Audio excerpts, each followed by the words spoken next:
Good morning. आज अपन start करते हैं। आज का टाइटल है मोड। लिखो definition. In a frequency distribution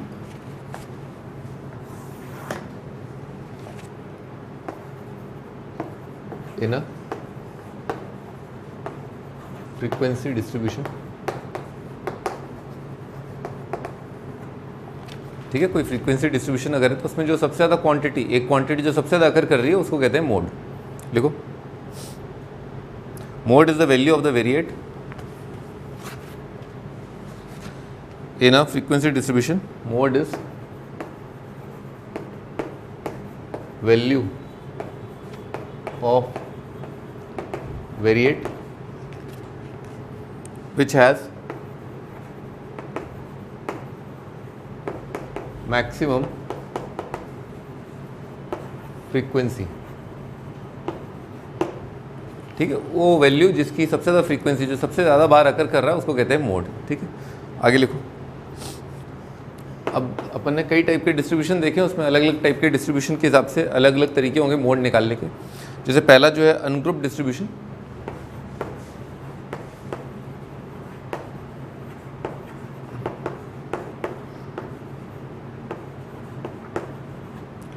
जैसे डेटा अपने को खुला दे रखा है ना, मान लो ये दे रखा है 1 1 2 2 2 3 3 3 3 4 5 5 6 7 7 है ना, ऐसा दे रखा है।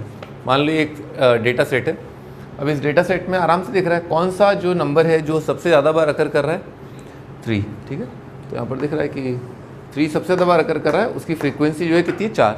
So that is why the mode of the distribution, ungroup distribution will be 3 आएगा। 3 का फ्रीक्वेंसी कितना है, 4, तो मोड यहाँ पर आ जाएगा 3, ठीक। तो बहुत सिंपल है। अनग्रुप डिस्ट्रीब्यूशन में अपने को डायरेक्ट देखना होता है कि कौन सी चीज़ सबसे ज़्यादा बार अकर कर रही है। आगे लिखो। सेकेंड,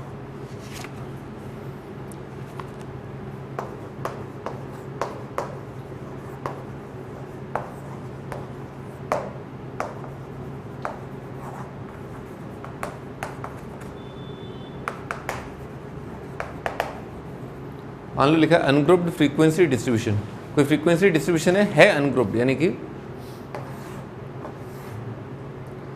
मान लो दे रखा है वेट और फ्रीक्वेंसी। मान लो वेट दे रखा है 40 kg है ना, तो 40 kg के कितने बच्चे हैं, एक है मान लो, और 44 इसके हैं 4, 46 इसके हैं 5, 48 इसके हैं 3, 52 इसका है 1। इस तरह से अपने को बच्चों का वजन दे रखा है क्लास के अंदर। तो यहाँ से भी डायरेक्ट दिख रहा है, जैसे यहाँ पर डायरेक्ट दिख रहा है कि सबसे ज़्यादा फ्रीक्वेंसी जो है 3 की है वो 4 है, और यहाँ पर भी आराम से दिख रहा है सबसे ज़्यादा फ्रीक्वेंसी 46 की है विच इज़ 5। तो यहाँ पर जो है आ जाएगा मोड आ जाएगा 46 है। सिंपल है। यहाँ तक तो कोई दिक्कत ही नहीं हुई अपने को। आगे लिखो। For grouped frequency distribution, grouped frequency distribution में क्या करें। अब ग्रुप्ड फ्रीक्वेंसी डिस्ट्रीब्यूशन के अंदर जो फॉर्मूला है उसका प्रूफ सिलेबस में नहीं है, ठीक है। फॉर्मूले का प्रूफ सिलेबस में नहीं है, ठीक है। और ये फॉर्मूला वैलिड होता है जब क्लास इंटरवल का जो साइज है वो सेम होता है, ठीक है। तो लिख लो, valid only when size of class intervals are same, all same, size of all class intervals are same. यानी कि जैसे 0 से 10 दे रखा है, 10 से 20, 20 से 30, 30 से 40, ये ठीक है, सब में क्लास साइज जो है वो 10 है। पर अगर ऐसा दे रखा है 0 से 10, 10 से 20, 20 से 40, तो इसमें ये फार्मूला जो है एप्लीकेबल नहीं है, ठीक है। और अगर कोई फार्मूला उसके लिए है तो वो सिलेबस में नहीं है बेसिकली, ठीक है। सिलेबस में वही फार्मूले हैं जिसके अंदर डेटा सेट जो है वो ऐसा दे रखा हो कि क्लास साइज जो है सब में सेम आ रहा हो। तो फार्मूला है कि मोड होता है बराबर L plus F0 minus F1 upon F0 बोल दो चाहे F1 बोल दो, वो डिपेंड करता है आप किसको क्या बोल रहे हो। F0 minus F1 upon twice F0 minus F1 minus F2 multiplied by H है, लिख लो। आपके ऊपर डिपेंड करता है आप किसको क्या बोल रहे हो। L is lower limit of the model class, lower limit of model class.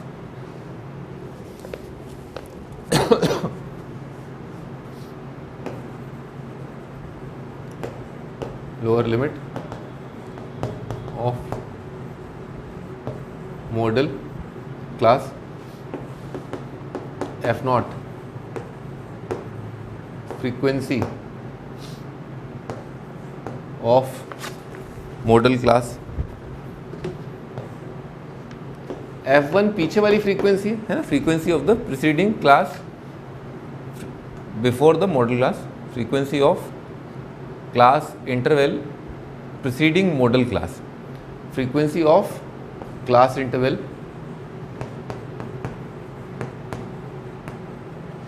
Preceding model class. और F2 जो है आगे वाली frequency, frequency of class interval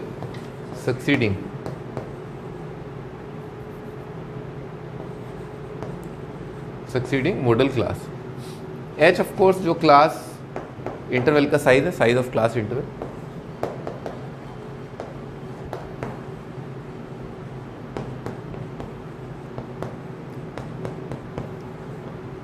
ठीक है, साइज ऑफ क्लास इंटरवल। तो ये अपना फॉर्मूला हो गया। ठीक है, इसको याद कर लो, f naught minus f one upon twice f naught minus f one minus f two into h और एल प्लस करके। बिल्कुल काफ़ी कुछ एल प्लस वाली चीज़ और एच वाली चीज़ तो मिलती जुलती है विद फार्मूला ऑफ मीडियन। ठीक है, और मीडियन में बस यहाँ पर क्या आता है बताना एक बार, मीडियन में क्या आता है यहाँ पर, n/2 minus C F upon F. ठीक है भाई, तो अब क्वेश्चन पे चलते हैं अपन, है ना। इस फॉर्मूले को यूज़ करते हैं, इसको हाईलाइट कर लो।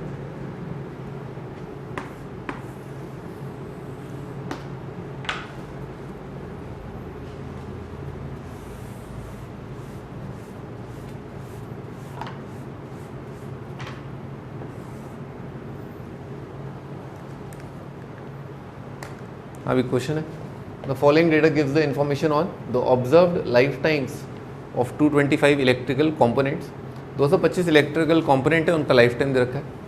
लाइफ टाइम इन आवर्स, मान लो कोई बल्ब चला मान लो 10 घंटे, ठीक है, 12 घंटे ऐसे करके, तो उसको इंटरवल की फॉर्म में दे रखा है कि 0 से 20 घंटे जो चले वो क्वांटिटी कितना था उनका 10। 20 से 40 आवर्स के बीच में जो चले उनकी क्वांटिटी थी 35। 40 से 60 जो चले उनकी क्वांटिटी थी 52 एंड सो ऑन। 100 से 120 जो इलेक्ट्रिकल कंपोनेंट चले, इतने घंटे चले, उनकी क्वांटिटी थी 29। Determine the model life times of the component. तो सबसे पहले हमारी नज़र मॉडल मोड निकालने के लिए पड़नी चाहिए विद इंटरवल जिसमें सबसे ज़्यादा फ्रीक्वेंसी हो। तो आँखों से दिख रहा है कि ये है वो, और फिर फटाक से देख लिया अपन ने कि लोअर लिमिट इस इंटरवल का कितना है 60। लिखो L is equal to 60, H is equal to 20। Interval का साइज दिख रहा है अपने को 20 आवर्स है, लिख लिया यहाँ तक। L 60, H 20, और ये क्या हो जाएगा F0 F1 F2 होता है, तो ये क्या हो जाएगा F1। ठीक है, लिखो F1 इज इक्वल टू 61। इसे पीछे वाला देख लो, F0 ये हो जाएगा और F2 ये हो जाएगा। तो हो गया। तो बहुत सिंपल है, इसमें मीडियन निकालने की तरह अपने को कम्युलेटिव फ्रीक्वेंसी ड्रॉ करने की ज़रूरत नहीं होती। तो इसमें एक स्टेप तो वैसे ही बच जाता है, बस अपने को डायरेक्ट फार्मूला लगाना होता है।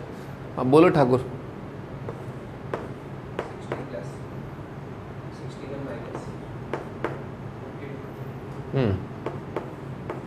डिवाइडेड बाय ट्वाइस ऑफ, इसका ट्वाइस कितना हो जाएगा 122 माइनस इन दोनों का सम कितना हो जाएगा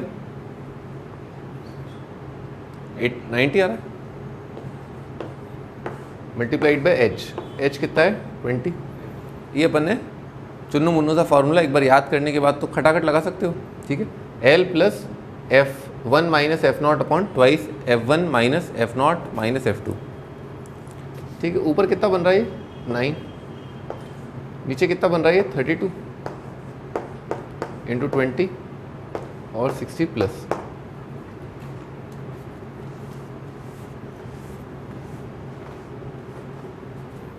हाँ भाई 20, तो ये और ये कट के यहाँ पर कितना आ जाएगा 8, यहाँ पर कितना आ जाएगा 5, 5 9 45, 45 बाई 8 है।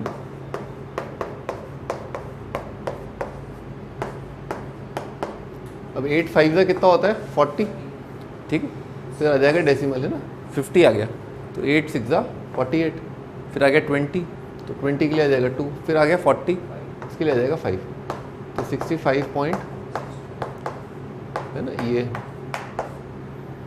This is the model life time of component.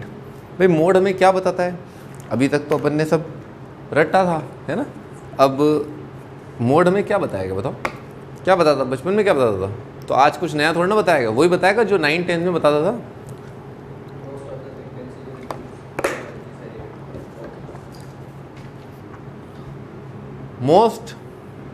Most occurring, जो सबसे ज़्यादा अकरिंग चीज़ है, ठीक है ना, डेटा सेट में, वो बताता है। तो इसका मतलब ये हुआ observe life times in 225 electrical component.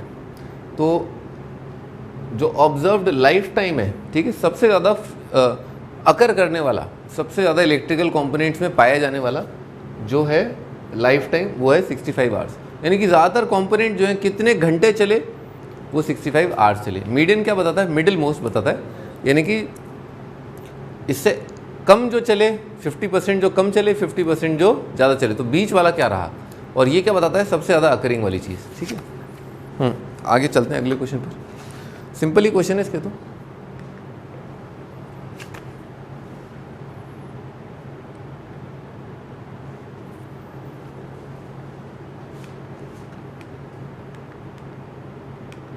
एक क्वेश्चन और लिख लो, इसमें तो क्वेश्चन मेंशन नहीं है वाला। Find mode of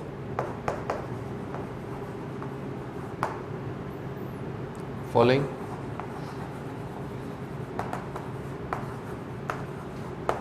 frequency distribution.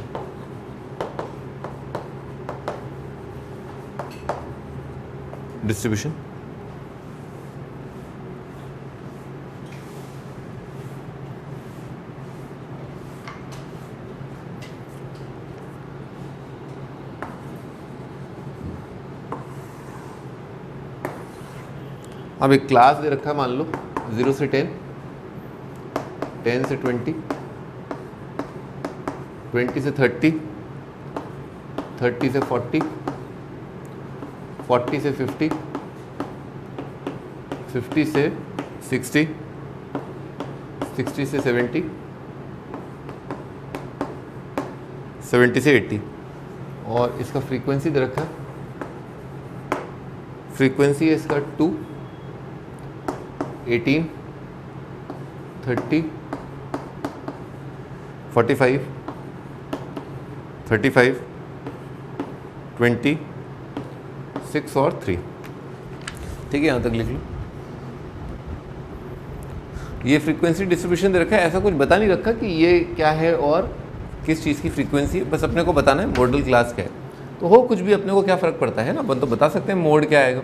Mode के लिए सबसे पहले क्या देखेंगे, हाँ भाई तुम बताओ, चलो अब क्या देखेंगे। सबसे पहले किस पे नज़र पड़ती है, इस पर पड़ती है। हाँ बोलो, आगे बोलो। लिखते चलो L = 30, और बोलो F1, हाँ शाबाश, F0, वेरी गुड, हाँ वेरी गुड, और H कितना है 10। क्लास का साइज जो है, क्लास इंटरवल का साइज दैट इज 10। कितना आएगा 30 प्लस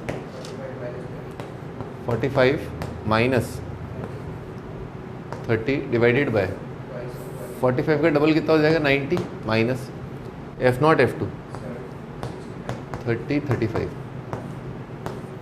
मल्टीप्लाइड बाय H। तो बच्चों को कई बार डाउट आता है कि ये फॉर्मूले का प्रूफ क्या है, प्रूफ सिलेबस में ही नहीं है, ठीक है, प्रूफ जो है वो सिलेबस में नहीं है, तो डाउट की कोई गुंजाइश ही नहीं है इसके अंदर। इसके अंदर तो बस ये फॉर्मूला याद होना चाहिए, खट आंसर। 45 माइनस 30 कितना हो जाएगा 15 डिवाइडेड बाय 90 माइनस 60 कितना 30, 30 में 5 कम और 25 अरे 10, तो 25 150/6 आ गया, तो 30 प्लस 6 कितना आ जाएगा 36। ये आ गया अपना आंसर।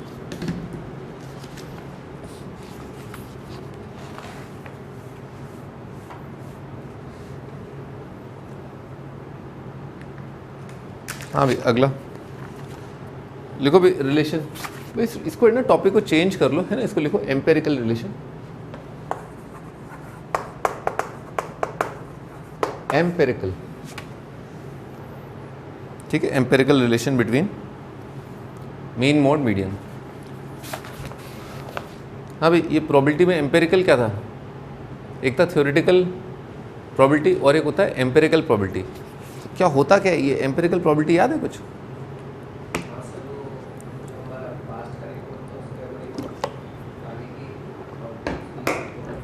बिल्कुल सही है, बिल्कुल सही है। लिखो तो मैं जो फॉर्मूला आपके सामने पेश करने जा रहा हूँ वो हमेशा करेक्ट नहीं है, ठीक है ना। वो अभी तक जो ज़्यादातर क्वेश्चंस इस दुनिया ने या एक साइंटिस्ट ने फेस किए उन डेटा के बेसिस पर एक अप्रॉक्सीमेट रिलेशन है। It is not exact relation, वो करेक्ट नहीं है। It is based upon past data कि कई सारे क्वेश्चंस देखे गए इंटरवल वाले, उनके बेसिस पर अपन ने ये कमेंट किया कि करीब करीब तकरीबन ये आ रहा है। It is not correct. Okay लिखो mode is equal to 3 times median minus twice of mean, ठीक है। Mode plus twice mean is equal to 3 times median होता है ना, ऐसे याद कर लो, चाहे कैसे याद कर लो, ठीक है। Mode plus 2 times mean is equal to 3 times median, ठीक है। आगे एक नोट करके लिखो, median always lies between, median always lies between mean and mode, always lies between mean and mode. लिख लिया? इसका एक्सप्लेनेशन में देता हूँ इस लाइन का, median always lies between mode and mean. तो इसका तो कोई एक्सप्लेनेशन ही नहीं है, बताया ना, गलत है तो गलत चीज़ का तो क्या एक्सप्लेनेशन। बस बात ये कि हाँ काफ़ी सारे क्वेश्चंस में तकरीबन ये रिलेशन ऑब्जर्व किया गया कि हाँ ऐसा कुछ आ रहा है, तो दैट इज़ वाई ये रिलेशन बता दिया गया। जैसे याद है एम्पेरिकल प्रोबेबिलिटी, याद है उसमें क्या था कि आने वाली जो प्रोबेबिलिटी है वो होगी बेस्ड अपॉन जो प्रीवियसली हो चुका है, ठीक है। तो ऐसा थोड़ा ना होता है, अगर आपने सिक्का उछाला और टेल आ गया, एक बार ही सिक्का उछाला है, तो कल दोबारा उछालने पर उस पर टेल आने का चांस कितना हो जाएगा, 1। अकॉर्डिंग टू एम्पेरिकल प्रोबेबिलिटी अगर एक नॉर्मल कॉइन पर आज टेल आया है, कल आपने सिक्का उछाला तो टेल आने का प्रोबेबिलिटी तो आपने 1 बोल दिया, जबकि 1 थोड़ा ना होगा। प्रोबेबिलिटी तो अपन जानते हैं कि आज सिक्का उछाला तो सिक्के के दिमाग में ही थोड़ा ना बैठ गया कि मुझे हमेशा टेल ही लाना है, वो तो जानता है कि मुझ पर हेड और टेल आने का चांस बराबर है। सो वो होता है थ्योरेटिकल एस्पेक्ट ऑफ प्रोबेबिलिटी और एक होता है एम्पेरिकल एस्पेक्ट। एम्पेरिकल जो है वो करेक्ट नहीं होता, that is based upon past data, ठीक है। पास्ट डेटा या एक्सपीरियंस के बेसिस पर जो प्राप्त किया जाता है उसे एम्पेरिकल कहते हैं। सो ये एम्पेरिकल फार्मूला है, ये थ्योरेटिकल या कोई रूल नहीं है, ठीक है। It is not a rule. हाँ मैं कह रहा था इसका प्रूफ दे रहा था मैं, median always lies between mode and mean. तो बहुत सिंपल टाइप, इसमें मीडियन को घेर लो आप, अभी आपको फील आ जाएगा। तो मीडियन आगे बराबर mode plus twice of mean divided by 3। यहाँ तक क्लियर? अब इसमें अपन ऐसे सोचें कि mode plus mean divided by 3, मान ले ऐसा लिखा हुआ है, ठीक है। अब आराम से सोचने में आ रहा है कि मोड प्लस मीन ये क्या है, 3 चीज़ों का एवरेज है। तो एवरेज जो होता है वो हमेशा उन दोनों क्वांटिटीज़ या तीनों क्वांटिटीज़ के बीच का नंबर होगा, यानी कि ग्रेटेस्ट प्लस लीस्ट, उनके बीच में ही कहीं पर एवरेज टिका होता है। सो दिस क्लियरली सिग्निफाइज कि डेफिनेटली जो मीडियन होगा वो डेफिनेटली किसके बीच में आया होगा, मोड और मीन के बीच में आया होगा। मोड मीडियन हमेशा मोड और मीन के बीच में होता है। यहाँ से दिख रहा है इट्स एन एवरेज, ठीक है, लिख लो average lies between the two numbers, average lies between the two numbers, average lies between the two numbers, ठीक है। हाँ भाई आगे लिखो, अगला क्वेश्चन है।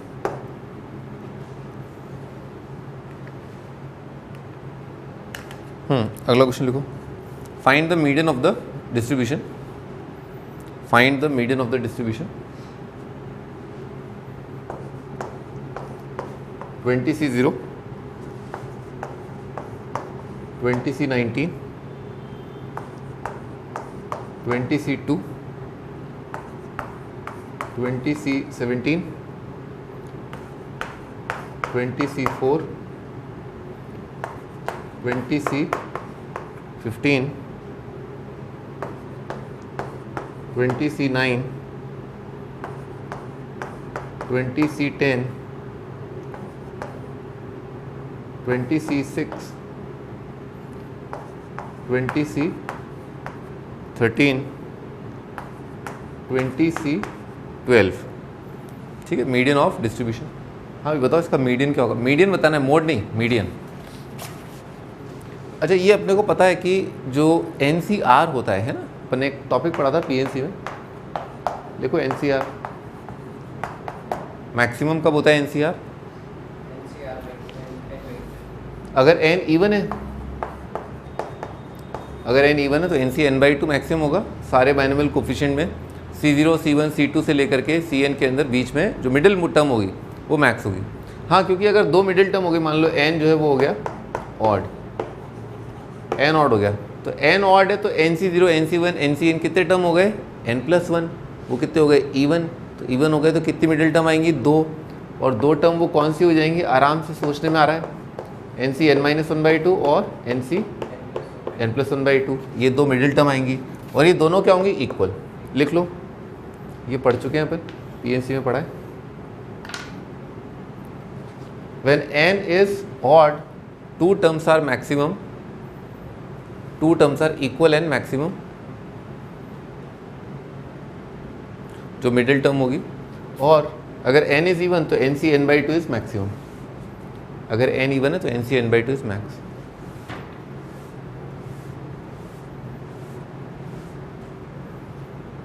थोड़ा सोच लो, C0 है, C1 है, C2 है, C3 है, C4 है, डैश डैश, और आखिरी में क्या है? Cn और Cn-1।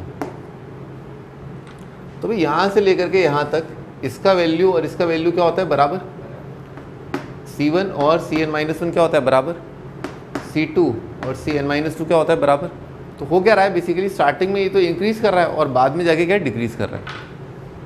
अब depending upon number of points, अगर एक बीच में आ रहा है तो वो एक ही हो जाएगा मैक्सिमम, यानी कि n इवन के केस में। और अगर मान लो 2 आ रहे हैं तो दोनों का वैल्यू इक्वल और मैक्सिमम हो जाएगा। ठीक है, ठीक है, दोनों का वैल्यू इक्वल और मैक्स, और यहाँ पर एक ही वैल्यू आएगी। डिपेंड करता है ऑड है कि इवन है। ठीक है, ठीक है। अब इस सवाल पर नज़र मारते हैं। तो 20C0 n क्या आ गया? 20 आ गया। अब आप सोचो, थोड़ा याद रखना, 20C1 और 20C19 क्या होगा? सेम, क्योंकि NCR बराबर होता है NC n-r के, है ना। बहुत सिंपल रूल है, पढ़ा था अपन ने। तो बालक देखो, 20C0 लिखा है, ये क्या लिखा है? ये तो 20C2 लिखा है। ये क्या लिखा है? 20C3 लिखा है। और ये क्या लिखा है? 20C4। ये क्या लिखा है? 20C5। और ये लिखा है 20C6, 20C7, 20C8, 20C9, 20C10। तो लगातार आने वाले टर्म लिखे हुए हैं, तो इसमें तो कोई टंटा ही नहीं है। तो ये टर्म लिखे हुए हैं C0, 20C0 बोल दो, चाहे 20C1, 20C2 डैश डैश, और आखिरी में क्या लिखा है? 20C9, 10 है, हाँ 10, ये लिखा हूँ। तो 20C0, 1 2 3 4 5 6 7 8 9 10 तक ये तो सारे टर्म क्या होंगे? इंक्रीजिंग होंगे। ये तो मिडिल तक पहुँच रहा है ना, मिडिल तक पहुँच रहा है। तो अपन ने क्या कर रखा है इनको? We have arrange them in increasing order. लिख लो, arrange in increasing order.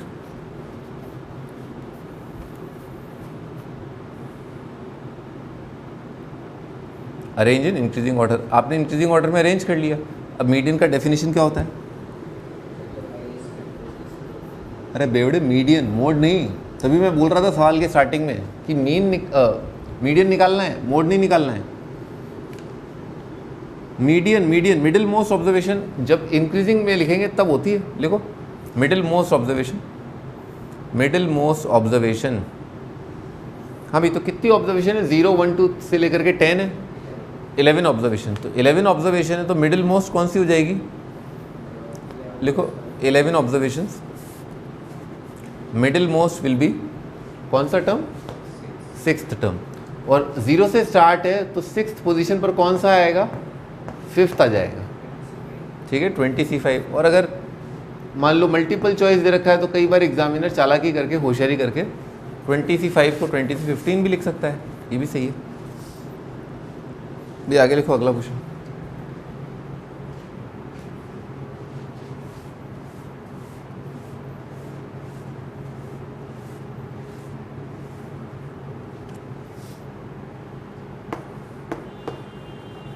Let A, B, C, D are real numbers.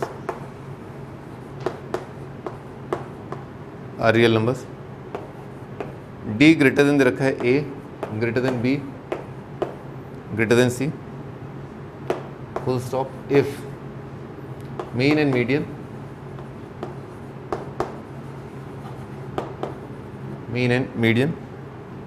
of distribution R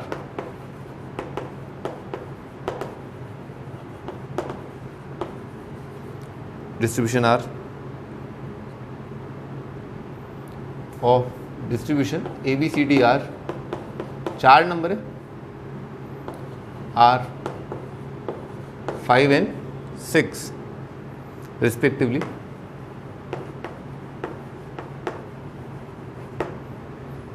find the value of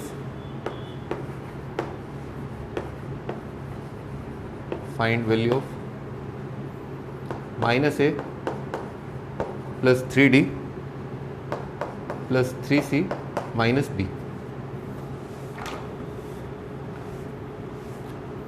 ठीक है। तो ABCDR रियल नंबर्स अपने को दे रखा है, D सबसे बड़ा है और D greater than A greater than B greater than C है। If mean and median are 5 and 6 respectively, find the value of। तो भाई अगर मान लो ऐसा दे रखा है तो अपने को क्या मीडियन निकालने में क्या होगी, आसानी हो जाएगी। क्या होगा मीडियन, इसका मीडियन क्या होगा, क्या होता क्या मीडियन है,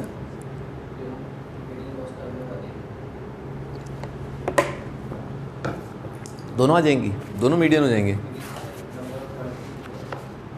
नंबर ऑफ क्वांटिटी अगर हाँ हाँ सही बात है, उनका फिर क्या करना होता है, एवरेज। लिख लो भाई, 4 टर्म है ना और इंक्रीजिंग ऑर्डर में अरेंज किया, तो ये तो कर रखा है इसने, 4 नंबर है तो बीच के 2 क्या हो जाएंगे, ए और बी, तो मीडियन क्या हो जाएगा, average of a and b. लिख लो median is equal to A plus b divided by 2, और मीडियन कितना दे रखा है, मीन एंड मीडियन ये 6 दे रखा है, तो a प्लस बी कितना हो गया 12, ठीक। और क्या बोला है उसने, mean,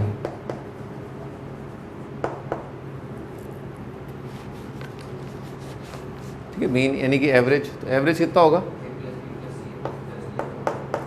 a plus B plus C plus D divided by 4 है ना। ये तो सिंपल एवरेज का फॉर्मूला, नंबर का sum divided by total number of quantity, ये दे रखा है 5, तो यहाँ से आ जाएगा a plus B plus C plus D is equal to 20। अब यहाँ से पटाख से दिख रहा है, ये अगर 12 है तो ये कितना हो जाएगा 8 है ना, तो सी प्लस डी आ जाएगा 8 दोनों की हेल्प से। अब यहाँ पर दिख रहा है आराम से, सी प्लस डी अलग पूछा गया है और ए और बी अलग पूछा गया है, तो 3 टाइम्स सी प्लस डी और negative of A plus B है ना, तो 8 3 24 12 आ जाएगा आंसर, ठीक है।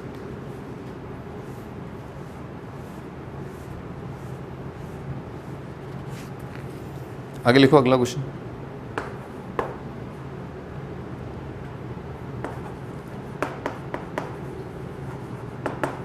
Late median of 23 observations, median of 23 observations is 50 if smallest 13 observations are increased by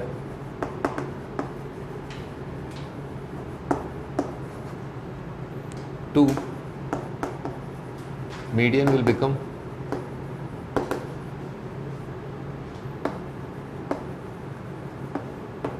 option A 50, option B 52, option C can't say anything,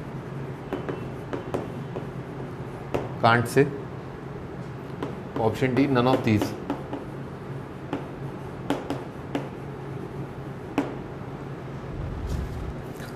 बहुत simple question है ना, क्योंकि अपने को डेफिनेशन बहुत अच्छे से क्लियर होते हैं हर चीज़ के। Median of 23 observation is 50। मान लो 23 ऑब्जर्वेशन है, उनका जो मीडियन है वो आया 50। If smallest 13 observation are increased by 2, हर एक ऑब्जर्वेशन को अपन ने दो ऐड कर दिया। जैसे मान लो कोई ऑब्जर्वेशन था x, y, z dash dash dash, तो अपन ने क्या किया, ये इंक्रीजिंग ऑर्डर में लिखे हुए हैं ना, इन इंक्रीजिंग ऑर्डर।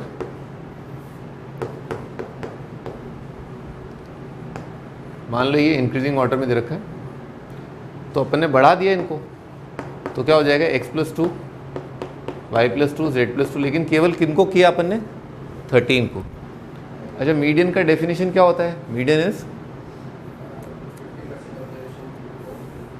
अरे वो तो ठीक है, 50% कम 50% ज़्यादा हो तो ठीक है, पर अभी फ़िलहाल जैसे यहाँ पर 23 ऑब्जर्वेशन है, तो इसमें जो मीडियन होगा वो क्या होगा, है 23 अगर टर्म्स है तो मिडिल टर्म क्या हो जाएगी, 23 + 1/2, यानी कि 12th ऑब्जर्वेशन लिख लो। 12th observation will be the middle most observation. 12th observation will be the middle most observation. ठीक है, अब ये बताओ कि इसने कितनी बढ़ाई है। इसने बोला है हम तो 13 ऑब्जर्वेशन जो सबसे छोटी हो बढ़ाएंगे। तो अगर इसने बोला है कि 13 ऑब्जर्वेशन बढ़ाई है, ये फर्स्ट है, सेकंड है, ये थर्ड है, ये फोर्थ है, डैश डैश, तो 13वीं ऑब्जर्वेशन जो 13th ऑब्जर्वेशन है, क्या वो बड़ी है या नहीं बड़ी है? सॉरी, 12th ऑब्जर्वेशन जो है, क्योंकि वही तो मीडियन डिसाइड करेगी, है ना, मीडियन तो 12th ऑब्जर्वेशन डिसाइड करेगी। तो क्या 12th वाली ऑब्जर्वेशन बड़ी है नहीं बड़ी है? हाँ बड़ी है, बड़ी है भाई, क्योंकि अपन ने 13 बढ़ाई है, तो इसका मतलब 12वीं भी बढ़ाई है। लिख लो, क्या होगा अब तो बता दो।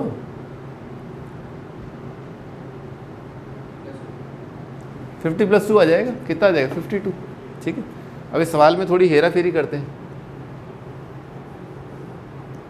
मान लो यहाँ पर 11 दे रखा होता, अब सबसे छोटी जो 11 हैं उनको अपन ने 2 बढ़ा दिया, तो बताओ मीडियन पर फर्क पड़ेगा या नहीं पड़ेगा? नहीं पड़ेगा। ठीक है, पड़ेगा या नहीं पड़ेगा? अरे तुम्हें कैसे पता कि 2 बढ़ाने के बाद, ठीक है, 2 बढ़ाने के बाद जो मिडिल टर्म है, ठीक है, वो कम रह गई है या ज़्यादा रह गई है? इंक्रीजिंग ऑर्डर में है कि नहीं है?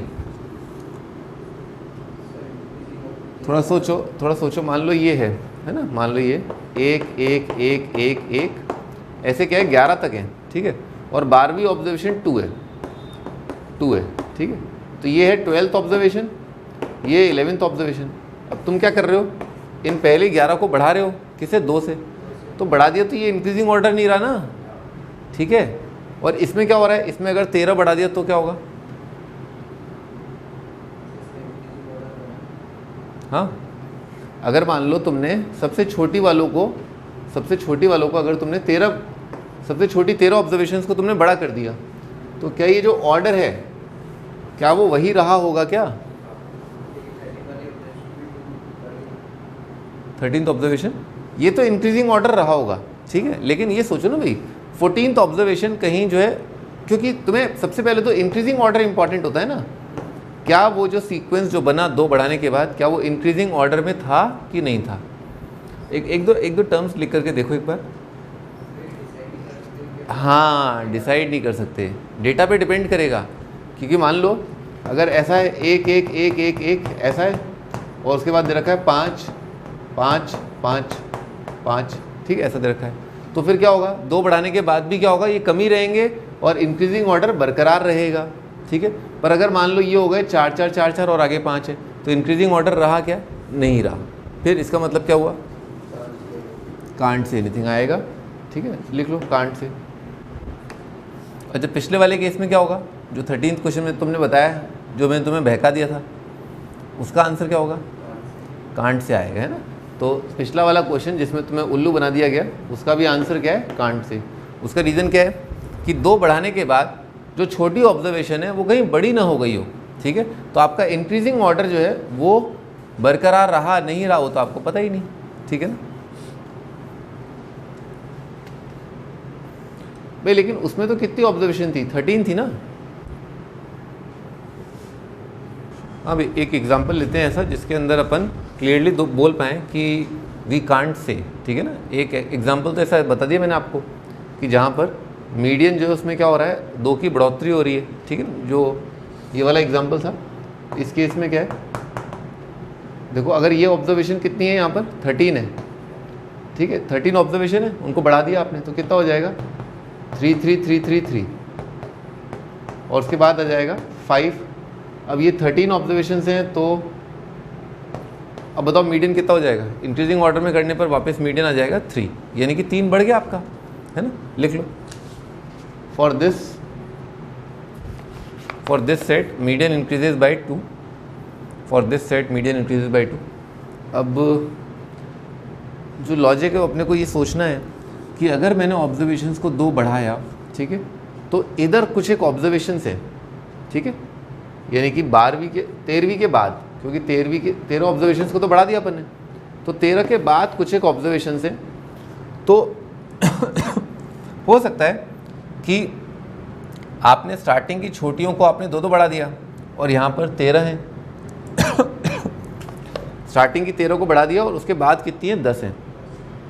तो अब हो सकता है कि कुछ एक जो छोटी टर्म्स है वो यहाँ पर हो सकता है छोटी टर्म्स यहाँ पर हो, और जो आपका मिडिल मोस्ट टर्म आए इंक्रीजिंग ऑर्डर पर रखने पर वो यहाँ से आ जाए, क्योंकि कुछ छोटी थी और कुछ यहाँ पर अभी छोटी हैं। तो आप एक टर्म यहाँ से पिक करो, एक यहाँ से, यों इस तरह से पिक किया, तो हो सकता है the middle term comes from this side, यानी कि जिनको आपने नहीं बढ़ाया, ठीक है। एक एग्जाम्पल उसका ले लेते हैं, लिखो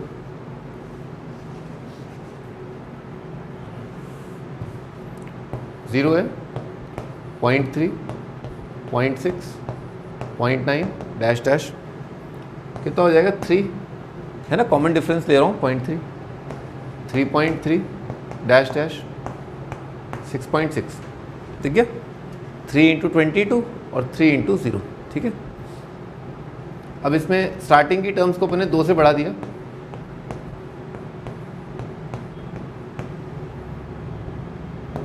ये कौन सी ऑब्जर्वेशन थी, 11वीं,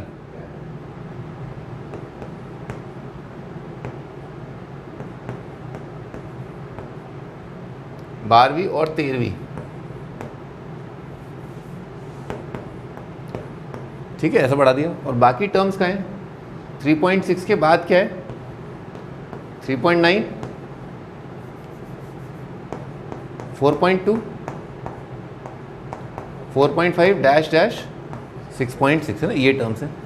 अब देखने वाली बात ये कि अब इसमें जो है इंक्रीजिंग ऑर्डर में मैंने अरेंज नहीं किया है, ठीक है। आपको थोड़ा सोचना पड़ेगा कि इंक्रीजिंग ऑर्डर में देखो सबसे छोटा तो ये दिख रहा है 3.9 से पहले यहाँ पर कितना आएगा, देखो 2 आ गया, 2.3 आ गया, 2.6, 2.9, फिर कितना आएगा 3.2, 3.5, 3.8, अब कितना आ जाएगा 4.2 से पहले आएगा 3.9, फिर अगला कितना आएगा 4.1, ठीक है, अगला आएगा 4.1, अगला कितना आ जाएगा 4.2, अगला कितना आ जाएगा, एक यहाँ से आएगा, कितना आएगा 4.4, अगला कहाँ से आएगा, यहाँ से आएगा, वो कितना हो जाएगा 4.5 एंड डैश डैश। तो भाई कितने टर्म हो गए, 1 2 3 4 5 6 7 8 9 10 11 12, तो 12वां टर्म कितना आया 4.5। तो 4.5 तो यहाँ पर था ना, यानी कि जैसे जैसे आप आगे बढ़ रहे थे मिडिल टर्म के उस तरफ था, तो वहाँ से जब अगर आएगा आपका मीडियन, तो इसका मतलब मीडियन में कोई चेंज नहीं हुआ होगा, ठीक है। So median of 23 observation 50, smallest 13 are increase by 2, median will be become can't say, ठीक है ना, लिख लो कांट से, आंसर जो है can't say.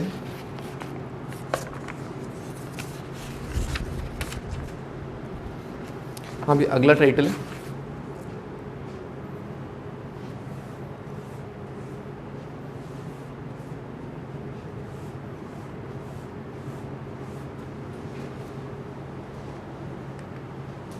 Measures of dispersion, है ना भाई। डिस्पर्जन क्या होता है, लिखो भाई डिस्पर्जन।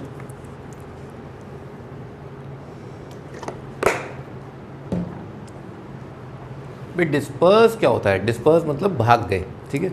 डिस्पर्जन होता है जैसे मान लो कोई वैल्यू है, ठीक है, और तुम्हें उस वैल्यू के अबाउट लिखो। Dispersion is always calculated about a value. Dispersion is always calculated about a value. Dispersion हमेशा एक वैल्यू के अबाउट कैलकुलेट किया जाता है। तो डिस्पर्जन हमें क्या बताता है कि जैसे एक क्वांटिटी है,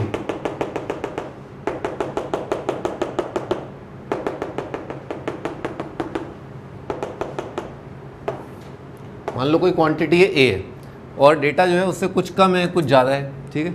तो अपन क्या करते हैं, डिस्पर्जन कैलकुलेट करने के लिए अपन, जैसे अपन ने कैलकुलेट किया था ना डी आई क्या होता है, हाँ डी आई होता क्या है, हाँ डेविएशन। और यहाँ पर क्या है, डिस्पर्जन। तो डेविएशन तो क्या है, पॉजिटिव या नेगेटिव हो सकता है, क्योंकि डी आई जो है वो एक्स आई माइनस ही है, इट कैन बी पॉजिटिव और नेगेटिव। पर कभी कभी हमें इंटरेस्ट ही नहीं है, हम तो बस ये जानना चाहते हैं कि इस पॉइंट से जो सारे डेटा पॉइंट्स हैं उनका डिस्टेंस क्या है। माइंड यू यहाँ पर क्या होता है, डिस्प्लेसमेंट, लिखो डिस्प्लेसमेंट।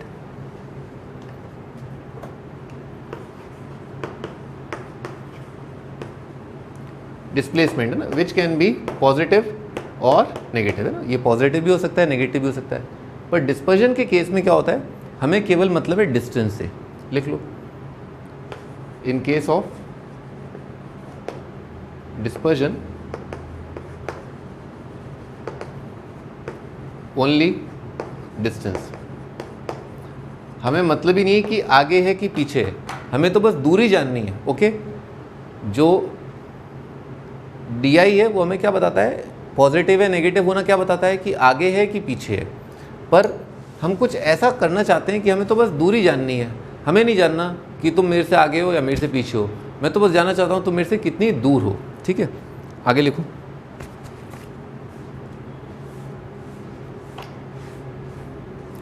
तो यही मेजरमेंट जो है इसी ख्याल से है ना, जो पैदा हुआ वो था मेजर ऑफ डिस्पर्जन, है ना। लिखो, अब डेफिनेशन के लिए तुम रेडी हो, ठीक है।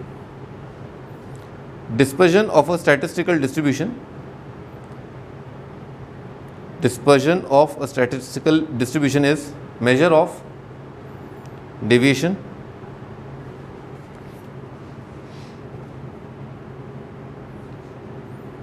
measure of deviation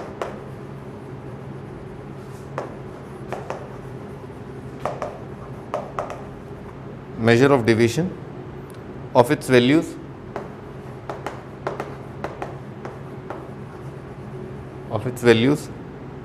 about their average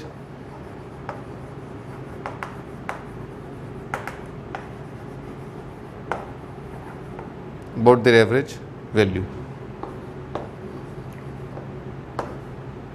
ठीक है। मेजर ऑफ डिविएशन, ठीक है। डिस्पर्जन क्या होता है, एक मेजर ऑफ डिविएशन होता है, ठीक है, वैल्यू का, ठीक है, अबाउट द एवरेज वैल्यू, ठीक है। लिखो, इट गिव्स, अब ये बहुत इंपॉर्टेंट है ये वाली line, it gives an idea of scatteredness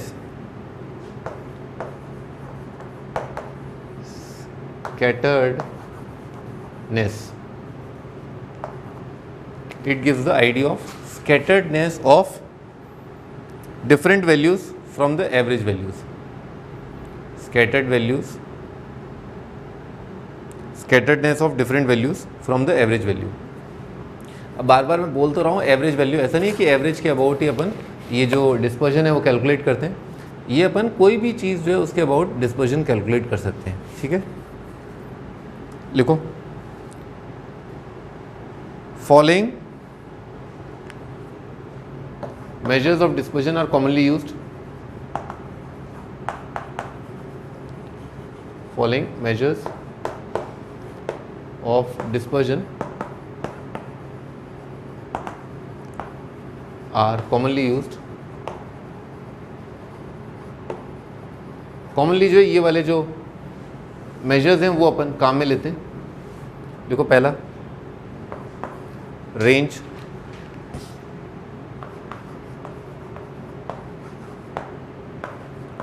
second है mean deviation, range, mean deviation, variance and standard deviation.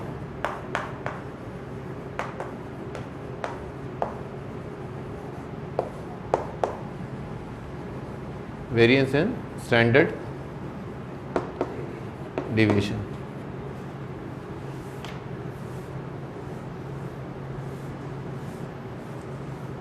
ठीक है, तो ये तीन मेजर्स जो हैं वो अपन काम में लेते हैं। आगे लिखो range,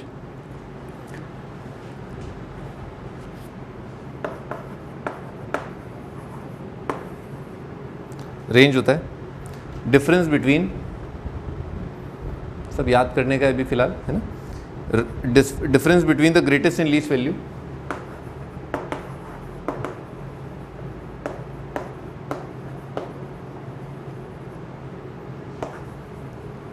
least and greatest value of variates. Basically जितना भी डेटा दे रखे हैं अपने को, उसमें जो सबसे कम है सबसे ज़्यादा है, उनका जो डिफरेंस है that is called the range. लिखो least value of variate of distribution, variate of distribution, variates of distribution, जितने भी सारे वेरिएबल्स हैं distribution are called the range of the distribution. इस कर दो, इज कॉल्ड रेंज। ठीक है, जैसे बिल्कुल जैसे अपन क्लास इंटरवल का लेंथ निकालते हैं, क्लास साइज निकालते हैं, तो उसमें क्या है, सबसे बड़ा वाला इंटरवल का बड़ा, इंटरवल का छोटा। जैसे 0 से 10 है तो क्या करते हैं 10 - 0, 10 से 20 है तो क्या होता है क्लास साइज 20 - 10। तो वैसे ही जो सबसे छोटी वैल्यू है डिस्ट्रीब्यूशन की और जो सबसे बड़ी वैल्यू है, तो सबसे बड़ी value of the distribution minus सबसे छोटी वैल्यू ऑफ द डिस्ट्रीब्यूशन, ये हो जाएगा अपना रेंज। ठीक है, आगे लिखो। अब इसमें कोफिशिएंट ऑफ रेंज भी होता है, लिखो coefficient of range.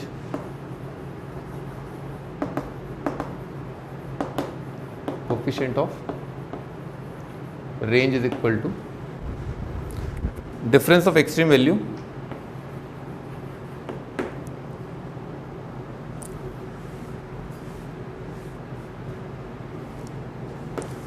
difference of extreme value divided by sum of extreme value।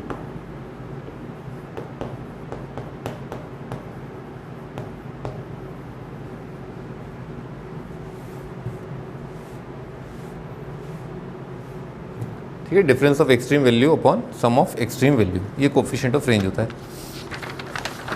तो रेंज बहुत सिंपल होता है, बहुत ही ज़्यादा सिंपल, तो इसको कैलकुलेट करने के लिए ऐसा कोई दिमाग ज़्यादा यूज़ नहीं करना है। लिखो question, find the range of following numbers. बहुत सिंपल है, find range of following numbers.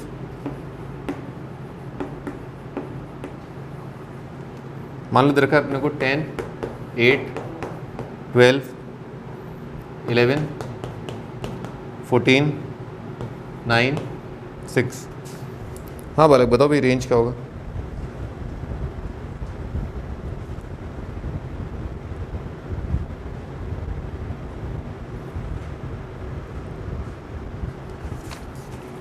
हाँ रेंज जो है, सबसे छोटा नंबर देखो इसमें कौन है, सबसे बड़ा नंबर कौन है 14, तो रेंज कितना हो जाएगा, पटाक आ गया आंसर, कितना जाएगा 8। अब इसमें और मैं क्या एग्जांपल दूँ ना, बहुत ही हलवा टाइप है, जैसे 1, 2, 2, 3, 4, 5, 10, 10, 10, 11, 12। हाँ भाई इसका रेंज क्या है, इसका रेंज आ जाएगा ये -1 यानी कि 11। ठीक है,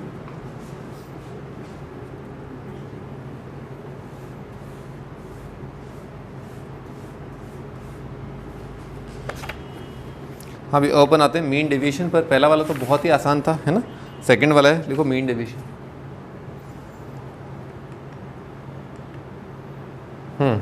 टॉपिक है मीन डेविएशन। लिखो मीन डेविएशन क्या होता है। Mean deviation of a distribution is mean deviation of a distribution is mean of absolute value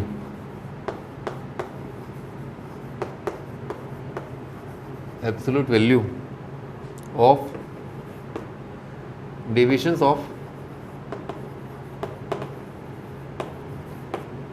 of variate from their statistical average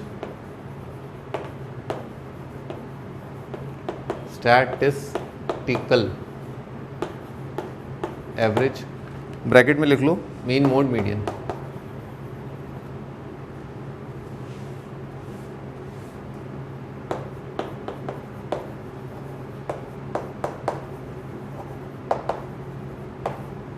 mean mode median.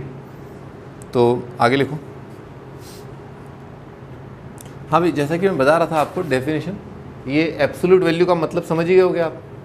मैंने आपको बताया था कि हमें केवल किससे मतलब है, डिस्टेंस से मतलब है।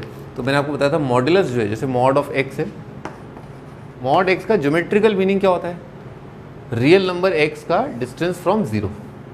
रियल लाइन है, ठीक है, उसका डिस्टेंस है जीरो से, ठीक है। जैसे मॉड ऑफ -2 है, मॉड -2 बता रहा है कि -2 जो रियल नंबर है उसका जीरो से कितना डिस्टेंस है, कितना डिस्टेंस है, 2 है। मॉड ऑफ 2 का डिस्टेंस बेसिकली कितना है, 2 का डिस्टेंस कितना है, 0 से 2 है। तो मॉड हमें डिस्टेंस बताता है। तो मॉड एक्स अगर 2 है, इसका मतलब क्या है, एक्स कैन बी 2 और -2, क्योंकि ऐसे पॉइंट जिनका डिस्टेंस 0 से 2 आ रहा है वो 2 पॉइंट है, एक -2 है और एक 2 है, ठीक है। तो इसीलिए अपन एब्सोल्यूट वैल्यू लेंगे क्योंकि हमें डिस्टेंस से मतलब है, ठीक है। लिख लो यहाँ पर साइड में डिस्टेंस। ऑब्जर्वेशंस जो है एक पॉइंट से कितनी दूरी पर बनी हुई हैं उसका अंदाज़ा लगाना चाहते हैं, ठीक है। अब मैंने बताया था कि जो दूरी है वो नापनी कहाँ से है, तो वो नापनी जो है वो किसी स्टैटिस्टिकल एवरेज से होती है।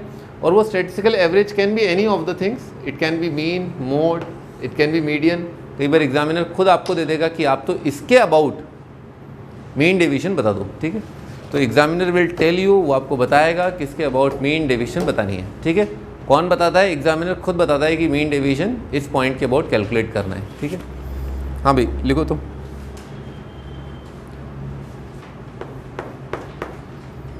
Mean deviation about A,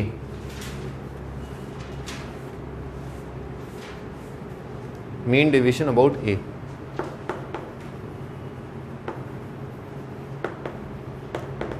deviation about A है ना, कैपिटल ए के अबाउट मीन डेविएशन क्या होगा, लिखो इज इक्वल टू सिग्मा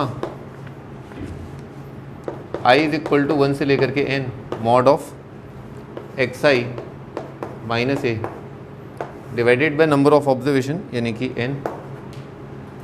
ये फॉर अनग्रुप्ड फ्रीक्वेंसी, लिख लो फॉर अनग्रुप्ड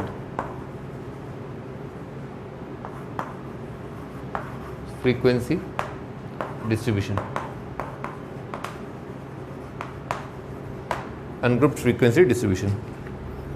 हाँ भी लिखो। और फ्रीक्वेंसी डिस्ट्रीब्यूशन अगर ग्रुप्ड है, ठीक है, तो उसके लिए क्या करेंगे, उसके लिए अपने को FI दे रखा होगा, ठीक है, अलग अलग ऑब्जर्वेशन का, तो वो आ जाएगा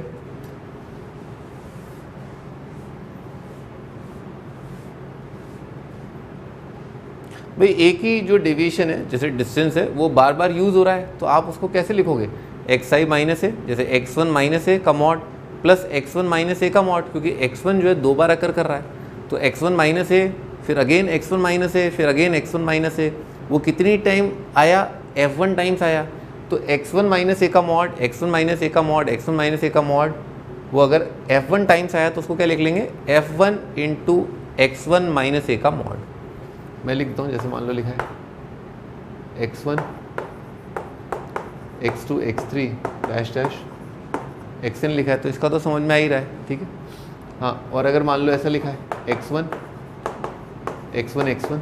डैश डैश x1, फिर लिखा है x2 डैश डैश, ऐसे लिखा है, तो ये कितनी बार आ रहा है, कुछ बार आ रहा है F1 बार, तो इसके कॉरस्पॉन्डिंग कितना आएगा x1 माइनस ए का मॉड, x1 माइनस ए का मॉड, x1 माइनस ए का मॉड। तो फॉर्मूला बन जाएगा sigma fi mod of xi minus A का sigma i is equal to 1 से लेकर के n divided by total number of observation, या सिग्मा fi बोल तो ज़्यादा better, total number of observation.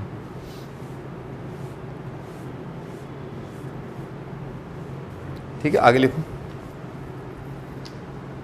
Mean deviation is minimum, mean deviation is minimum, ये जो वैल्यू है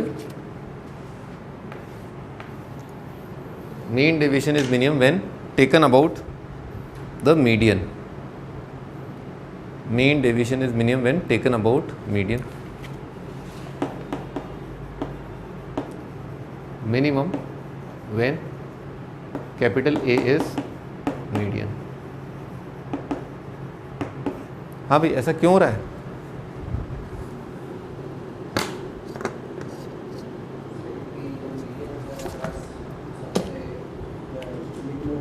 एग्जैक्टली, बस बात खत्म।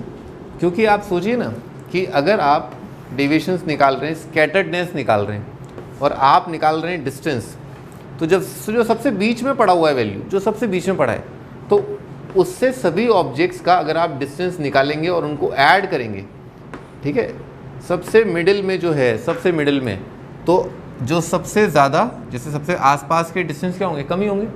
मिडिल के अबाउट ही तो सभी ऑब्जेक्ट्स का जो डिस्टेंस है वो क्या होगा, कम होगा। कुछ और ले लेंगे, जैसे मान लीजिए आप यहाँ आ गए थोड़ा सा भी, क्योंकि मीन मिडिल मोस्ट नहीं होता, मोड मिडिल मोस्ट नहीं होता, मीडियन मिडिल मोस्ट होता है। यही तो डेफिनेशन होता है मीडियन का। अगर आपने यहाँ से लिया तो ये ऑब्जेक्ट का डिस्टेंस तो बहुत ज़्यादा हो गया, और ऊपर से ये मिडिल वाला भी क्या है, अच्छा खासा ज़्यादा हो गया। ये डिस्टेंस ऐड होते हुए चले, और स्पेशली ये वाली जो डिस्टेंस है, ये बहुत बड़े बड़े वैल्यू दे गए अपने को, बहुत ज़्यादा। तो इनकी वजह से जो इससे सबसे ज़्यादा दूरी पर हैं और उनसे डिस्टेंस मैक्सिमम है, तो इसकी वजह से ये जो क्वांटिटी है ऊपर, वो क्या आ जाएगी, बढ़ जाएगी। तो क्वांटिटी बढ़ जाएगी तो वो मैक्सिमम, सॉरी मिनिमम नहीं रहेगा। मिनिमम तब आएगा जब आप मिडिल से डिस्टेंस मेजर करेंगे। लिख लो, रीज़न क्या है, minimum and A is medium, because distance of observations from middle will be least. Middle से नापोगे तो सबसे कम आएगा, थोड़ा भी मिडिल से इधर उधर हो गए तो कभी इधर का डिस्टेंस बढ़ जाएगा, कभी इधर का डिस्टेंस बढ़ जाएगा। ठीक है, because distance is minimum. Question लिखो भाई, find mean deviation of numbers. Mean deviation of numbers, बहुत ही आसान सवाल से अपन स्टार्ट कर रहे हैं। Mean deviation of numbers 3, 4, 5, 6, 7 about average. अगर मेंशन नहीं है तो एवरेज ले सकते हो आप। ठीक है, मीन डेविएशन निकालना है अपने को एवरेज के अबाउट। तो सबसे पहले अपन क्या करेंगे, मॉड ऑफ xi माइनस है उनकी वैल्यू कैलकुलेट करेंगे। तो इनको ऑब्जर्वेशंस को नाम दे देते हैं। Let's say this is x1, this is x2, ये x3 है, ये x4 है और ये x5 है। ठीक है, और अपन ने a निकाल लिया पहले। तो देखो a इज इक्वल टू कितना हो जाएगा, 3 + 4 + 5 + 6 + 7 डिवाइडेड बाई कितना आ जाएगा, 5। तो वैल्यू कितनी आ जाएगी, 5। ठीक है, तो 5 आ रही है, 5 आ जाएगी। मिडिल जो है, एवरेज वैल्यू जो है वो 5 आ रही है। हाँ भाई, अब अपन क्या कैलकुलेट करेंगे, मॉड ऑफ xi माइनस ए है ना, वो कैलकुलेट करेंगे। तो मॉड ऑफ xi माइनस ए है ना, ये कैलकुलेट किया तो कितना आ जाएगा, xi यानी कि 3 - 5 कितना आ जाएगा, -2। -2 का मॉडुलस कितना होता है, 2। फिर कितना आएगा, 4 - 5, फिर कितना आ जाएगा, 0, फिर कितना आ जाएगा, 1, 2। ये क्वांटिटीज़ हैं, इनका एवरेज जो है, ठीक है, mod of xi minus A का एवरेज जो है वो आंसर होता है। यानी कि 2 + 1 + 0 + 1 + 2 डिवाइडेड बाय कितनी क्वांटिटी है, 5। तो कितना हो जाएगा, 6/5 है ना, कितना आ जाएगा, 1.2। हाँ भाई, अब बताओ अपना इंटरप्रिटेशन बताओ मेरे को, तुमने क्या इंटरप्रेट किया। अगर कोई तुमसे कह रहा है कि मीन डेविएशन जो है वो इस जो डेटा है उसका 1.2 है, तो इससे आपने क्या कंक्लूजन ड्रॉ किया?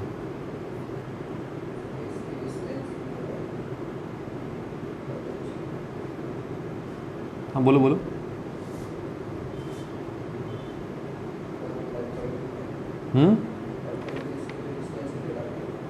हाँ क्या बताइए, जोर से बोलो।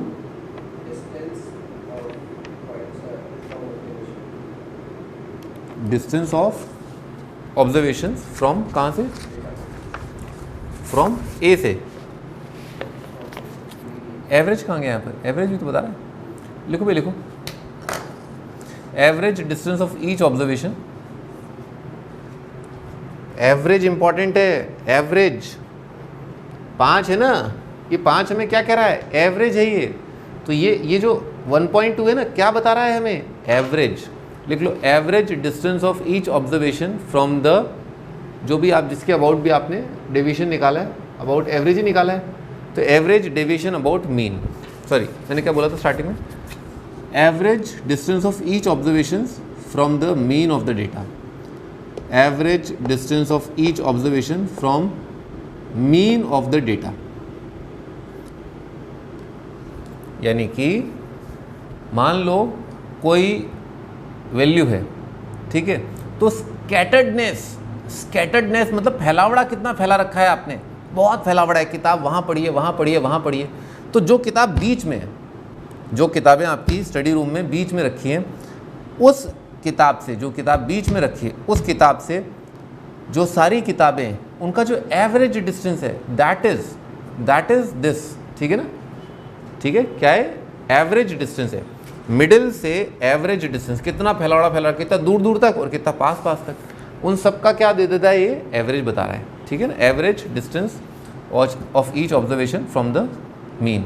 फिलहाल तो मीन, और कहीं और से पूछेगा तो बता देंगे। तो मीन डेविएशन हमें क्या बताता है? फैलावड़ा कितना फैला रखा है, ठीक है ना? कितना आपने सामान बिखेर रखा है, ठीक है? सेंट्रल पोजीशन से कितनी दूरी पर है ऑन एन एवरेज हर सामान, ठीक है, वो बताता है। अब ये तो कर लिया अपन ने, आगे अपन को मान लो ये इस तरह का दे रखा है, तो इसमें क्या होगा? अपन निकालना चालू करते हैं, वो फॉर्मूला लग जाएगा FI into mod of XI minus A upon N, ठीक है? तो टोटल बता दो भाई, यहाँ पर कैपिटल N का वैल्यू कितना आ रहा है? 18, 30 और 44 आ गया है? तो नंबर ऑफ ऑब्जर्वेशन है 44। हाँ भाई, तो क्या निकाल रहे थे? Mean deviation. मीन डेविएशन क्या होगा? बोलो बोलो। हाँ, XI माइनस A का मॉड डिवाइडेड बाय 44 आ गया। तो सिग्मा FI अपन ने निकाल लिया। हाँ बालक, तो XI माइनस A लिख लेते हैं पहले। तो अपने को एवरेज निकालना पड़ेगा। किसके अबाउट पूछा है? Mean division about mean. सबसे पहले हाईलाइट कर लिया करो किसके अबाउट निकालना है, ये ध्यान रखना। कई बार वो कुछ और दे देगा ना, तो फैला दोगे तुम लोग रायता। तो मीन जो है वो निकालने के लिए अपन क्या करें? पहले तो XI FI लिखें। XI FI बोलो।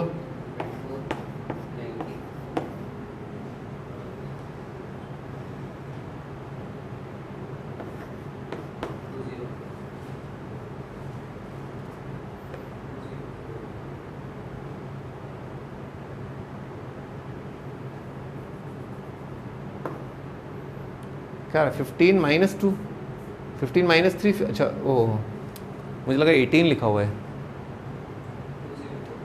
204 आ रहा है। 23 9 207 135। ठीक है, अब सिग्मा FI XI निकाल लेते हैं। डिवाइडेड बाय 44 है ना, ये आ जाएगा अपना x का बार, या जिसको इसने क्या बोला है अभी फिलहाल? कैपिटल A बोला है। कैपिटल A जो है वो है x बार यहाँ पर। तो भाई इसको ऐड कर दें, कितना आ रहा भाई?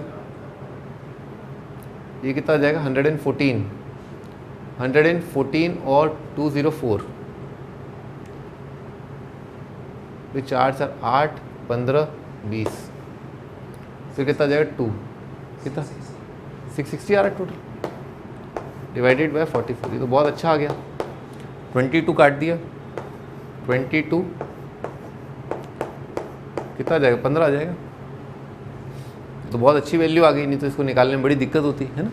तो xi माइनस a का मॉड है ना, यहीं पर बना लें, टेबल बना लेते, पर चलो अब नहीं बनाई तो कोई बात नहीं, आगे से ध्यान रखेंगे अपन। xi mod of xi minus a, fi into mod of xi minus a, और यहाँ पर कर देंगे अपन sigma of fi into mod of xi minus a is equal to, तो xi कितना है 3, 9, 17, 23, 27, 8, 10, 12, 9, 5, ठीक है।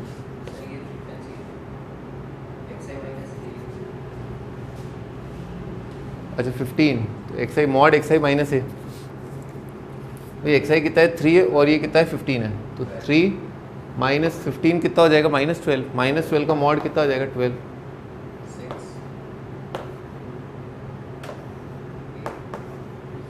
ठीक है यार। अब fi ये कितना आ जाएगा, अच्छा fi मैंने लिखा नहीं ना एक्चुअली, fi 8 है, तो 8 इंटू 12, 10 इंटू 12 2 ज़ा 24, 9 8 ज़ा 72, 12 5 ज़ा, इनको जोड़ दो तो 60 60 120, 120 और ये भी क्या बन रहा है 120, 240, 240 प्लस 7 312 आ रहा है ना, 312 आ रहा है। अभी जो फॉर्मूला लिखा था वही यूज़ करना है अपने को, तो कितना आ जाएगा, total distance is divided by total quantity कितनी है यहाँ पर 44, 4 से जा रहा है ना, तो 4 से जा रहा है, तो 4 75 और 3 कितना हो जाएगा 78, 78 और 4 11, 11 7 जा रहा है 77, फिर कितना आ जाएगा 0.9 आ जाएगा 0.09, तो करीब करीब आ रहा है 7.1, ठीक है। This is the mean deviation about mean, है ना। इसका मतलब क्या होगा आप बताओ, जैसे डेटा दे रखा है तो मीन डेविएशन अगर आ रहा है आपका 7.1, अब खुद अपने अपने अपने शब्दों से बोलने की कोशिश करो, बोलो।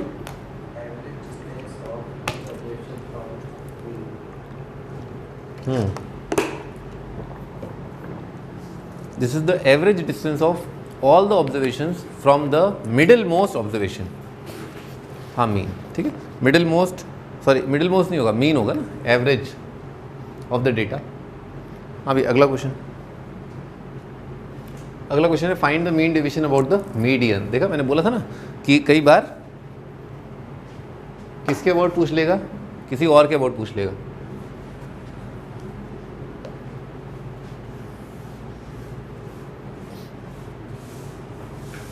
हाँ भाई, तो मीन डेविएशन अबाउट मीडियन, तो सबसे पहले अपने को मीडियन निकालने के लिए क्या करना होगा, असेंडिंग या डिसेंडिंग ऑर्डर में अरेंज करना होगा।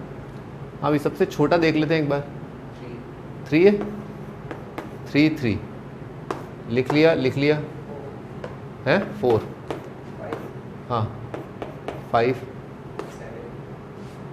7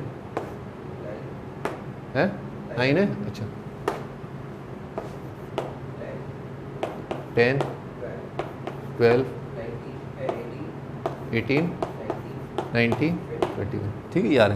कितने, 1 2 3 4 5 6 7 8 9 10 11, 11 में कौन सा हो जाएगा, छठा, 1 4 5 6, तो लिख लो 9, ये आ गया अपना मीडियन।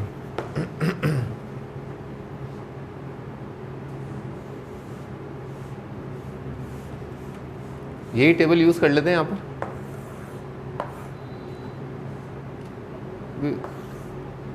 नोट्स बनाने के लिए वीडियो को पॉज कर लेना, है ना, तुमसे बोल रहा हूँ। एक्स आई का वैल्यू कितना है वो तो पता ही है, 9 मीडियन आ गया, तो एक्स आई माइनस ए यहाँ से ले रहे हैं अपन, तो 3 माइनस 9 कितना हो जाएगा, -6 का मॉड 6, बोलो 5 4 है, 7 के लिए 2 आ जाएगा, 0 1 3 9 10 12। शाबाश। और फ्रीक्वेंसी तो क्या है, वो तो सबकी 1 है, एक ही फ्रीक्वेंसी है। हाँ तो वो यहाँ पर आ गया ना, 3 की 2 है, कोई बात नहीं, पर वो एक दो बार ऐड कर लेंगे ना इसको, बात तो वही है। हाँ तो अपन क्या करें, अब इनको ऐड करते हैं, इनका एडिशन तो 12 17 21 23 24 27 36 46 58 है ना, 58 आ जाएगा। तो 58 आ रहा है सबका सब divided by quantity. Total number of observation कितनी थी, 11 थी ना, 11। तो ये आ जाएगा sigma of xi minus A का मॉड, ये रहा, डिवाइडेड बाय सिग्मा fi बोल दो या टोटल नंबर ऑफ ऑब्जर्वेशन बोल दो। तो 11 5 ज़ा 55, फिर कितना बचा 30, तो 11 2 ज़ा फिर 80 बचा, फिर 7 आ जाएगा। ठीक, करीब करीब 5.27 जो है, this is the mean deviation. ठीक है, मीन डेविएशन जो है about the median is this.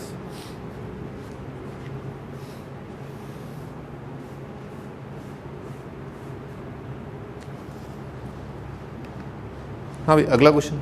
अब इसमें अगेन देखो, एग्जामिनर है ना, अगर लेंदी कैलकुलेशन आपसे करवाना चाहेगा तो वो क्या करेगा, आपको FI वाली चीज़ देगा, और उससे क्या होगा, आपको जो है कई सारी चीज़ें कैलकुलेट करनी पड़ेंगी, FI से मल्टीप्लाई करनी पड़ेंगी, फिर उनको डिवाइड करना पड़ेगा। तो और लेंदी कर देगा। जैसे इसने क्या किया, मीडियन बोला, तो मीडियन के लिए अब क्या करेंगे बताओ।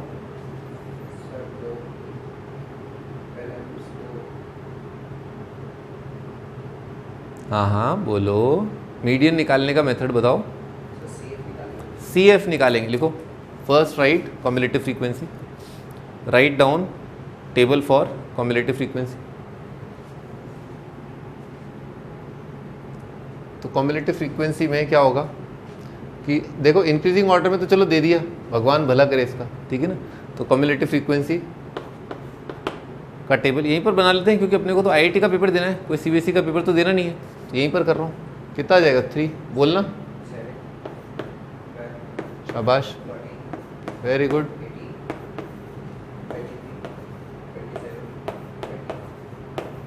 सही है। तो कम्युलेटिव फ्रीक्वेंसी आ गया अपने पास। अब इसमें अपन देखेंगे कि मिडिल मोस्ट यानी कि n/2 देखेंगे अपन। n/2 कितना आ रहा है, 15। 15th जो है भाई, पहली 14 ऑब्जर्वेशन, 14वीं ऑब्जर्वेशन कौन सी वाली है, 12। तो 15वीं कौन सी हो जाएगी, 13।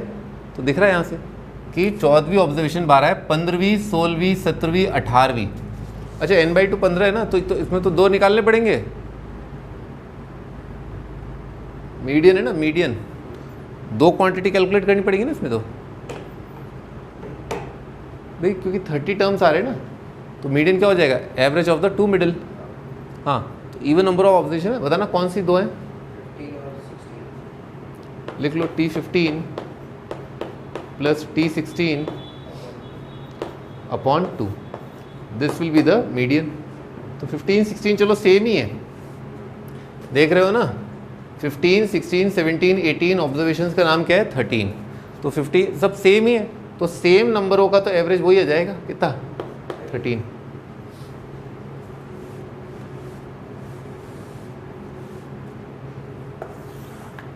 ठीक है, 13। अब आगे बोलो, 13 क्या हो गया अपना, मीडियन, यानी कि कैपिटल A आ गया। अब इसमें निकालते हैं xi माइनस ए का मॉड, है ना। तो मॉड ऑफ xi माइनस ए, हाँ ठाकुर साहब बोलो, कितना है, 13 है। कितना है, 13 है, दिमाग से उतर रहा है बार बार। 7 है, हाँ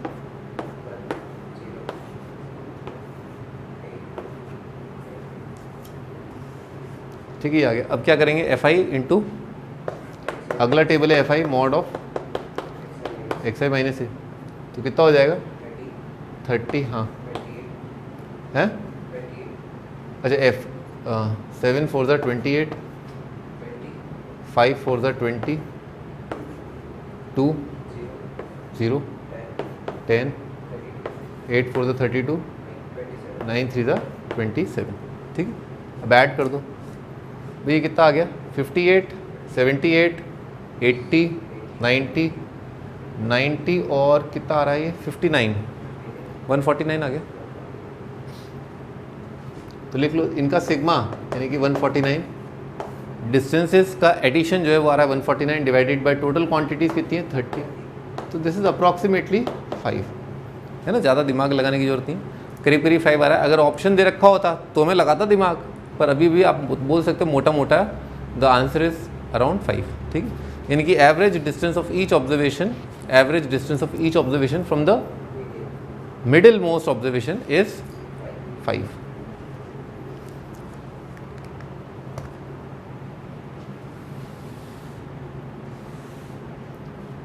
find the mean deviation about the mean for the following data. देखो उसने बहुत तगड़ा सवाल पूछ लिया, ठीक है, खूब सारा डेटा दे दिया और बोल दिया बताओ अब, ठीक है। तो mean of the following data, तो मार्क्स ऑब्टेन्ड अगर ये है तो पहले सबसे पहले क्या निकालना पड़ेगा, वो तो ठीक है मीन तो निकालना पड़ेगा, पर अगर मार्क्स ऑब्टेन्ड एक इंटरवल की फॉर्म में है,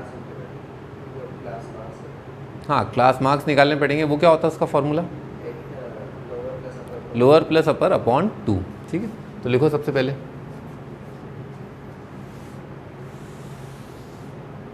आंसर कॉपी करने के लिए वीडियो को पॉज कर लें, ठीक है।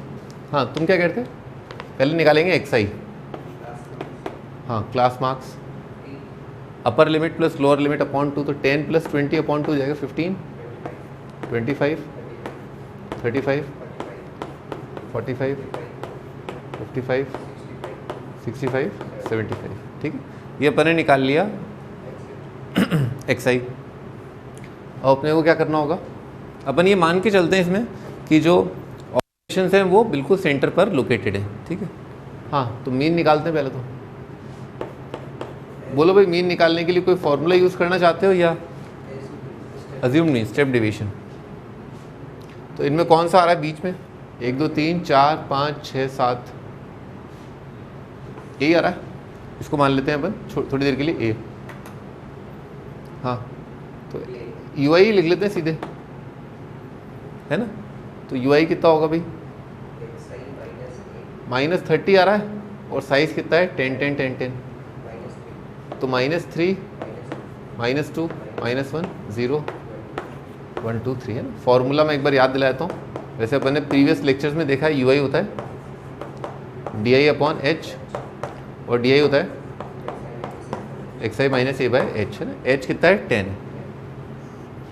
अच्छा अब क्या लिखेंगे इसमें, एफ आई यू आई, तो एफ आई इंटू यू आई है ना, तो एफ कितना है 2 -6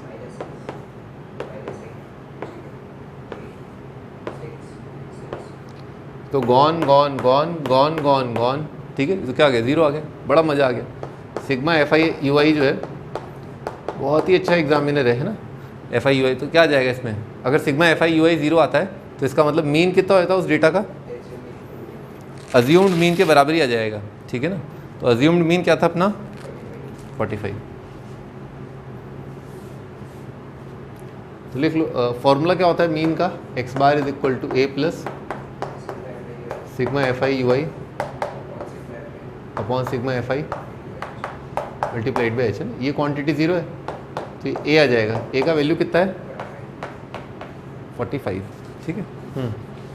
अब find mean deviation about mean for the following data,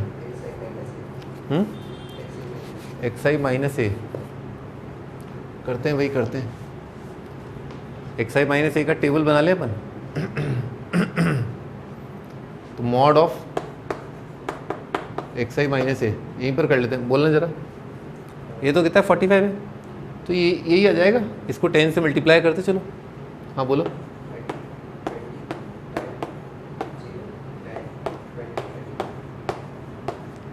अब क्या करेंगे, फ्रीक्वेंसी से मल्टीप्लाई। तो फ्रीक्वेंसी से मल्टीप्लाई करो कितना आ जाएगा, यही आ जाएगा बोलो, शाबाश।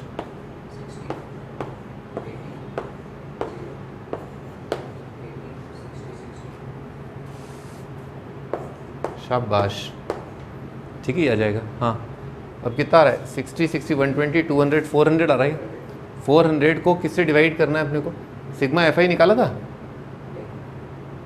सिग्मा एफ आई कितना आ रहा है 5 13 27, 35, 40 है ना, 40 आ रहा है सिग्मा FI। तो ये आ गया अपना कितना आ गया 400 डिवाइडेड बाय 40 कितना आ जाएगा 10 आ जाएगा। सो 10 इज़ द स्टैंडर्ड डेविएशन, ठीक है, मीन डेविएशन। हाँ, मीन डेविएशन का वैल्यू है ये। स्टैंडर्ड डेविएशन तो कुछ और ही होता है, मेरे मुंह से निकल गया एक्चुअली। ठीक है भाई, आज के लिए इतना काफ़ी है ना। नेक्स्ट टर्न पे अपन स्टार्ट करेंगे इसके आगे से, इसमें कुछ क्वेश्चंस और करेंगे अपन, ठीक है।